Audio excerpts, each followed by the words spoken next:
The way the Mets been playing, this is the only thing I have to look forward to these days. PJ, great to see you. Good to hear from you.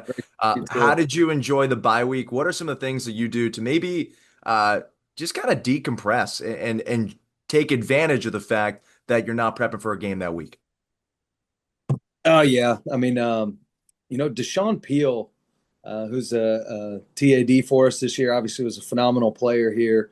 We do a message of the day basically to start every staff meeting, and I thought he just did a wonderful one on just getting a mental reset during the bye week, and it was important for all of us to just sort of um, continue to work, obviously, but then obviously get that mental reset, decompressed a little bit.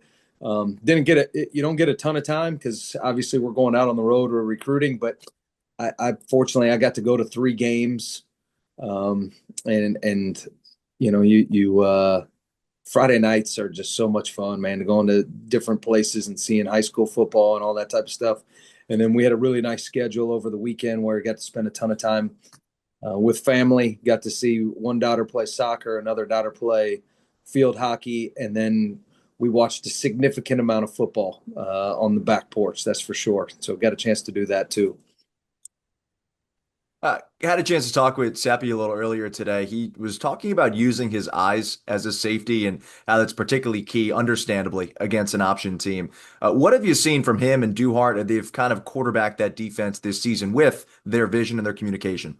Yeah, I mean, he just keeps getting better and better. I think he's extremely smart football player. He can run, he can hit, he can make plays on the football. I think Coach Lewis does an amazing job with him. I think he's just another guy that's young, that's scratching the surface on the type of player that he's going to be. And I think every time he goes out there, he just gets a little bit more and more confidence. But eye discipline is critical for us, obviously in any game, but especially in these games. Or it's extremely critical. And Ceci's one of those guys, man. Like he wants to know absolutely everything. He wants to know the why behind things, why we're trying to do things, why they're trying to do things, and how to be successful, execute what we're trying to get done. He's a really exceptional football player, and I think he's just going to keep getting better and better. Asked this to Brian yesterday, but you mentioned you watch a lot of football this week, and I'm sure because that's the case, you probably saw a lot of the national TVs talking about Memphis and Tulane, and there's not really a lot of chatter right now about your program. How do you process that? I could care less about that, to be honest with you. Like anything that really matters here, um, for us is in house, and I'm not smart enough to think about all that other stuff. Like I watch a game, I barely listen to the announcers and things like that. You're watching the schematics, the situation, the players, that type of stuff. I mean, I generally don't even have the dang sound on. Just sort of watching the game and trying to take it all in, Tim. Thank you. Scott Wyckoff. But Hey, Coach, how has Julian's game developed over the course of last season and now coming into this season where he's gotten the confidence from you and Coach Hall to play in a position where he's been competing with upperclassmen? yeah, I mean, Scott, he works so hard. Like, and we got a ton of guys that work hard, but he works extremely hard. Uh, it's very important to him. Like, and I know before he loves football. Um, he's not a guy that makes the same mistake twice. And the reason he's able to not make the same mistake twice is because he takes coaching. He learns from it. And he's exceptional talent. He's got great size, speed, athleticism, all those things. But he takes coaching and doesn't make repetitive mistakes. And I just see him growing and growing. I think every time he gets out there, he's another one of those guys like Ceci. I hate to be a broken record, but he just keeps getting better and better. He's just scratching the surface.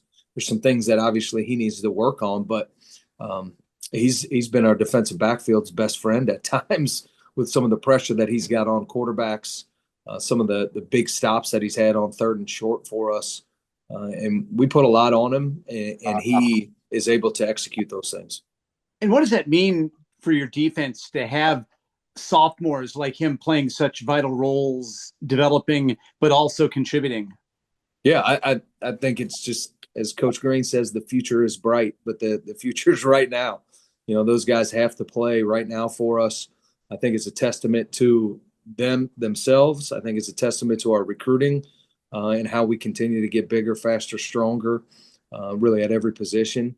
And I think, in what was it? It was, I guess, 2022. We played a lot of sophomores as well defensively, and we really started to grow up as that season went along, and we had a couple nice stretches of playing good defense, and hopefully we're right in that midst of that again. And how does it help having a player like Julian coming from Baltimore after the success that Rayon had playing in Baltimore, and now another player that guys either played with or played against, to give that visibility to the academy and to say, hey, wow, the brand of football we play here, we could get maybe a chance to play there? Well, I mean, as you know, Scott, that the high school football in this area is exceptional. And we've made a concerted effort to recruit this area extremely hard. And really, in the last 3 years, I think that we've done a really nice job here. And we always want more. There's always those few that get away that drive you nuts. But I think whenever you have a guy from an area that does well here, and he's visible, it just helps promote the program and everything that's going on here. And that I think sometimes the perception compared to the reality of what the Naval Academy is are two totally different things. And when you have somebody from your school, whether it's Baltimore or Honolulu, Hawaii, or anywhere in between, when you have somebody from your area that goes here and does well and you know them, I think it helps bring some notoriety and really helps ease your mind on what this place actually is and what it is to be successful here. And I tell guys all the time in recruiting, if we just recruited, square jaw guys that wanted to be in the military, like we want to be very good. Like we've got to go out there and find guys that are smart, guys that are tough, guys that love football, they're high character with great grades, and teach them what the Naval Academy can do for them. And I think it's a really eye-opening thing when that happens for people to learn what the academy does. Because I'll be honest with you, like when I was 17, 18 years old, I knew of the Naval Academy, obviously, but I didn't know exactly what it can do for you. And I think as you learn that in the recruiting process, it turns into like, initially, sometimes kids are like, why would I go there? And as it moves along, it turns into, why would I not go there? And when you have somebody from Baltimore that does that, I think it just helps our recruiting area immensely. Especially with a school like St. Francis? Yeah, absolutely. There's great players all around this area. And anything that brings more and more notoriety to the Naval Academy, our football program, the better for us. Thanks a lot, Coach. No, it's good stuff. Thanks, Scott. Navy has 21 players from Maryland. That's the third most of any state on the roster. I would say 20 years ago, we were lucky to have 2 or 3. And Maryland high school football has exploded during that time.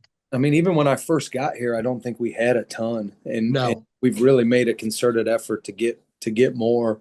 We've got more people recruiting the state, recruiting the DMV, doing all those things. And I think our coaches work really hard at it. We get a lot of good players here for games. I think when they come to see games, Scott, like there's nothing like Navy Marine Corps Memorial Stadium on game day. I think when they see that, it's like, holy smokes. Austin Talbert Loving. Like the first time I talked to him when we moved him to Will linebacker, and I was like, hey, why'd you choose Navy? We were going through everything. He's like, Coach, I lived in Bowie, and he's like, I had no idea like the game day atmosphere or any of those things. He's like, I thought Navy might have played on a ship or something like that. I was like, oh my God. But that's the types of things that happen around here, man. You just got to continue to educate. Wags. Want to talk about Rice and their option from, you play Air Force, you play Army, you go against your own team. What makes the Rice option unique? What do you like about what they're doing, the schemes that Coach Abel has? Yeah, I mean, he does an extraordinary job, and you can see it. They've bought into it. They play fast. They play physical. They don't make mistakes. They play really clean football. To be honest with you, I think everything that he's doing is excellent, and they've got very, very athletic players doing it. I mean, they've got multiple guys, skill position guys that are well over 20 miles an hour, which make it a challenge because of their athleticism and their speed. And obviously, you give them a crease, you misfit something, they can crib it. And he's very diverse with what they do. I think he really understands what his players do well and tries to work really hard to get them in position to be successful with what they do well. So Abel is not from the Paul Johnson School of Option. I think he's actually said that he originally based what he does off of the old Nebraska teams. What are some of the elements of his version of option football that you find interesting? Well, I mean, I think the first thing is obviously they're exclusively in the gun. So I'd certainly I think that's unique, especially from being around here. Obviously, we see some of those things from our offense. I think obviously they don't have not every single guy on the roster was recruited to go there. But they've bought in so quickly, and that's a testament to him as a coach, the belief and the confidence and the trust that they have in his scheme. So I think that's big. And then he's had a ton of success everywhere he's been, every level. He's been at different levels and just succeeded at each place. So I think that it continues to help build that confidence and trust in those guys. But they're very diverse with what they do. They give you a lot of different blocking schemes, different ways to get guys the balls get guys the ball with motions and alignments, and they're challenged. He does a great job, and the players do a great job. Did you know much about Abel before he turned up at Rice as head coach? And do you go back and look at film from Davidson or maybe even Washington and Lee?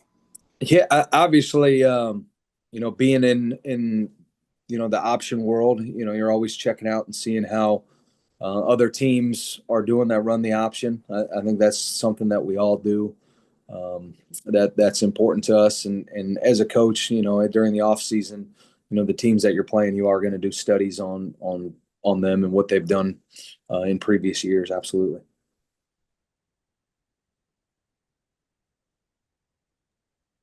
Luke Jackson.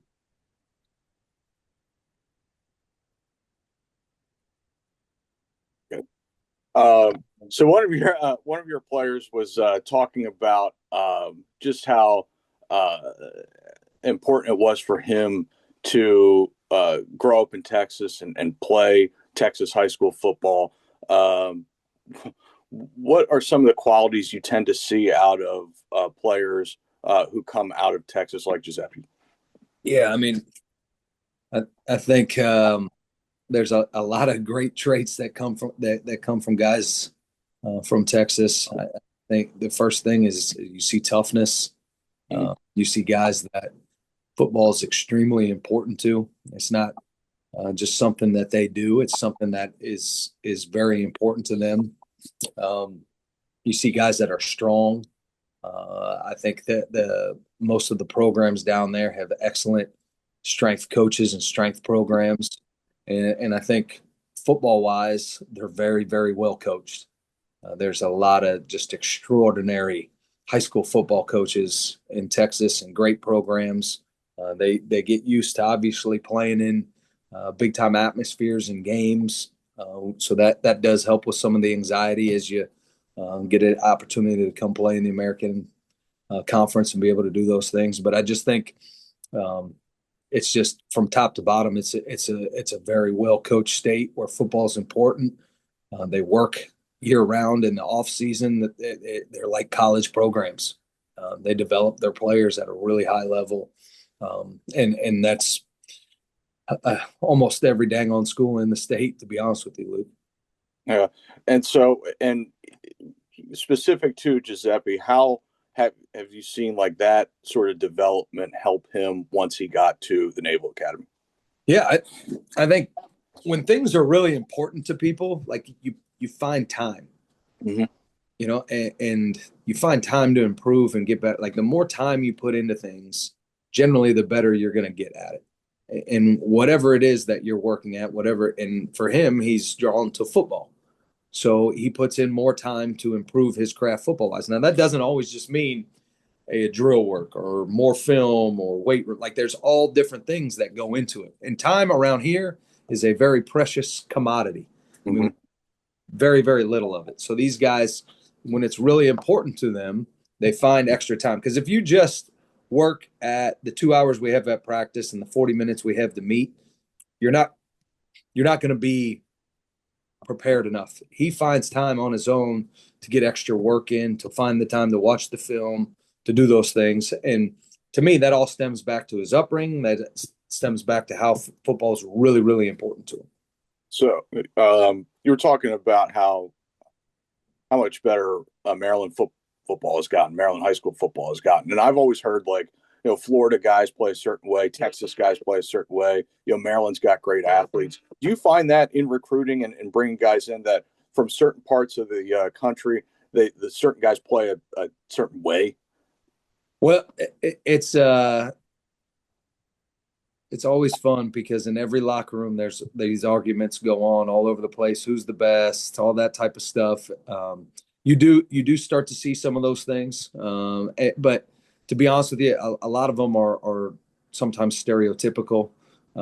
Each guy's his own sort of entity and a little different, if that makes sense. But I think one of the things we talk about during recruiting is you want to find guys that are winners. You want to find guys that go to programs that win, district titles, that win state championships, that do those types of things. And whether you're from, Texas or Florida or Maryland or anywhere in between, like you want guys that come from good programs that can continue to be developed. And I think sometimes that's in recruiting we talk a lot, Luke, like production and projection.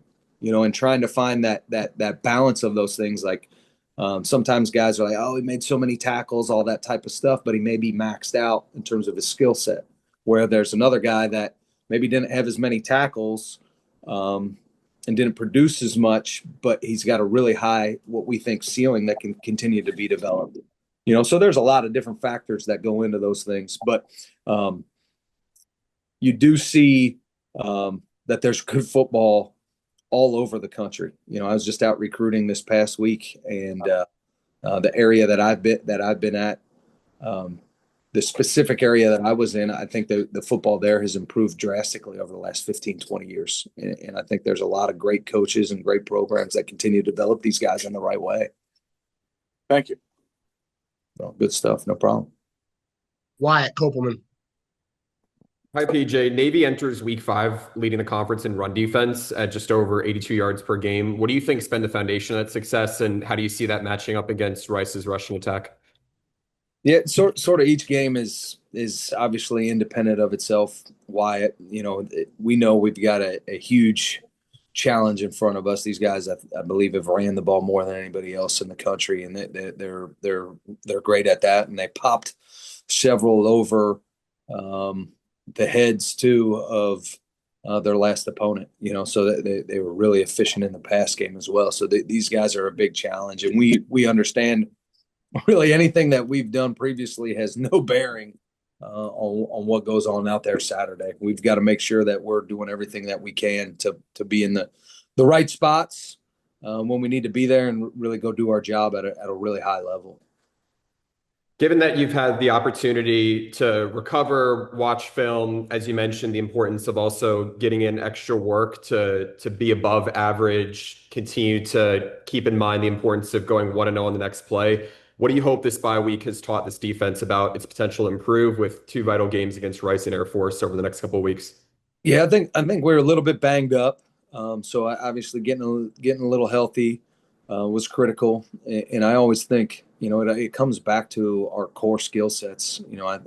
As Coach Newberry mentioned in his press conference, communication's critical for us, just making sure we've got 11 guys out on the same page. I think we've taken a big step forward with that. We need to continue to do that. Or tackling, just being relentless with the way that we coach and we teach tackling, so we can continue to improve there. It's playing defense is really challenging in this day and age in football. But the things that are really important to us, like we got to continue to strive and put on the forefront the tackling, the block destruction, our communication, our fixation to detail, the way that we attack the football, like regardless of the day, the week, the scheme, whatever it is, like those are the things that got to continue to that we have to continue to always improve on and try to get better. And I'm a huge believer just as coaches and as players, we can't be satisfied. And I know it's a cliche, but you're either getting better or you're getting worse. And we got to strive everything we can do to get better, because practice is everything. Rice has gotten off to a great start this season. It just put up 28 points on the road against Charlotte. How important will it be for this defense to set the tone early on the road, especially against a team like Rice that's shown it can put together long drives?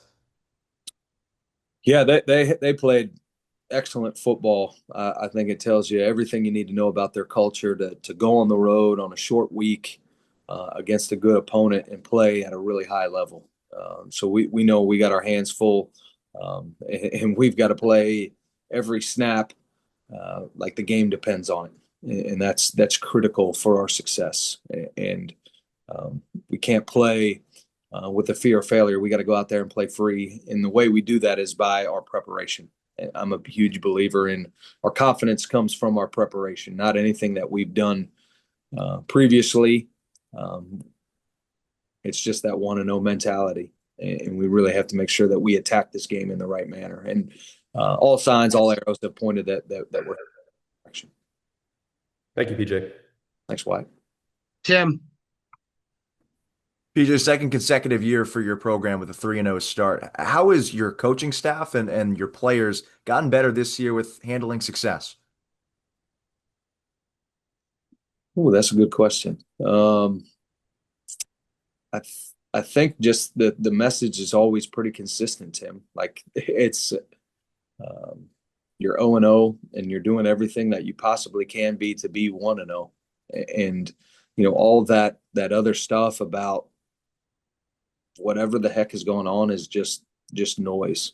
When people tell you how great you are, it's just noise. When people, the same people that when you slip up, tell you how bad you are, it's just noise. That the main focus is just continuing to try to be 1-0, and it happens at every level. I know it's like I said a couple times already. It can be cliche, but I mean, just read an article today on the Packers and Matt LaFleur talking about the same type of thing. So I mean, it's a constant battle and in every locker room, and it's just keeping the main thing.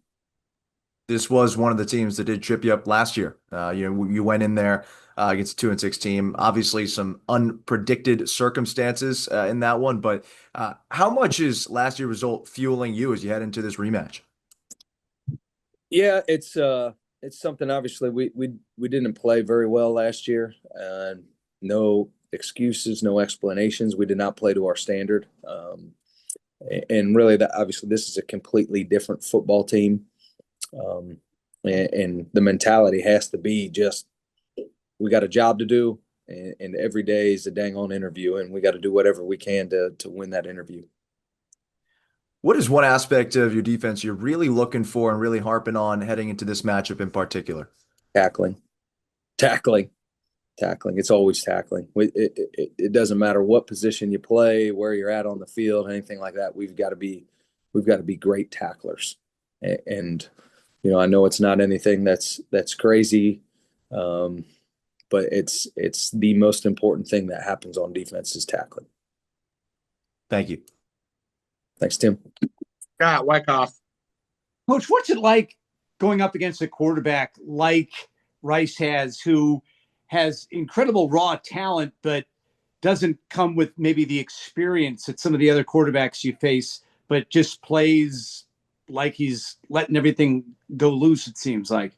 No, he's really good. I mean, and like we said before, I mean, he had some phenomenal runs, but he also dropped some dimes in the passing game that really helped them loosen up, the defense this past week. So we know that he is an exceptional player, whether he's played 100 games or 4 or 5 games.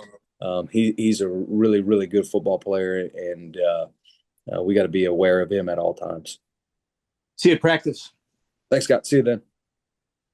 Wags.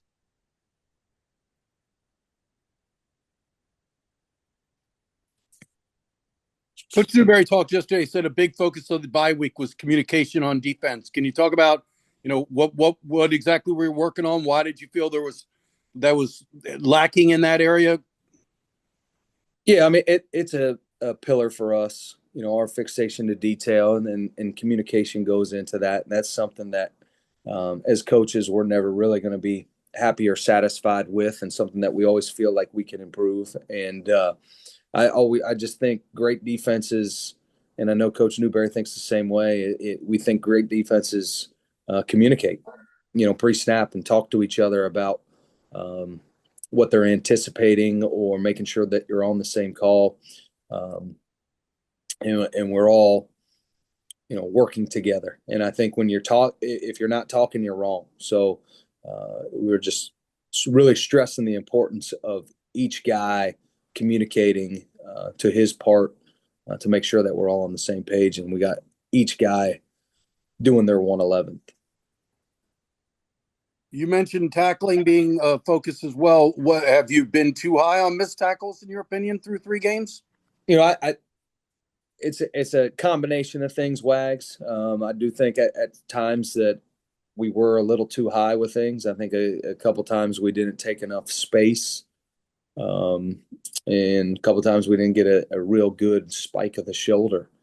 So it's just constantly drilling those things to get better at it and to continue to improve at it. It's a challenge. I mean, you see it all across college football, all across NFL football, high school football, whatever level. Like, tackling is hard, so you got to continue to work at it. But I think the way we teach it and coach it and drill it is the right way, and we'll continue to get better and better at it as we move along. I've heard you use that term before, spiking the shoulder. What exactly do you mean by that? Yeah, so we want to be a shoulder tackling team. That the head is completely out of tackling for us. So we want guys to really spike that shoulder, drive that shoulder. You remember? Are you a wrestling fan, Wags? You remember the Legion?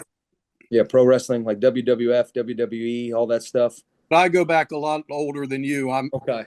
Yeah, I'm back in the 70s, 80s. So do you know? But like Hawk and Animal from the Legion of Doom. No. For those guys, they had black shoulder pads, and there's a big spike on the shoulder pad. So you want to drive that spike through whatever part of the ball carrier that you're trying to tackle. So that's how we put a picture up of that with the Hawk and Animal from Legion of Doom, and try to show that so guys can see that. I love it. All right. Thanks, PJ. Wags goes back to Randy Macho Man Savage. Oh, man, he was a great one, too.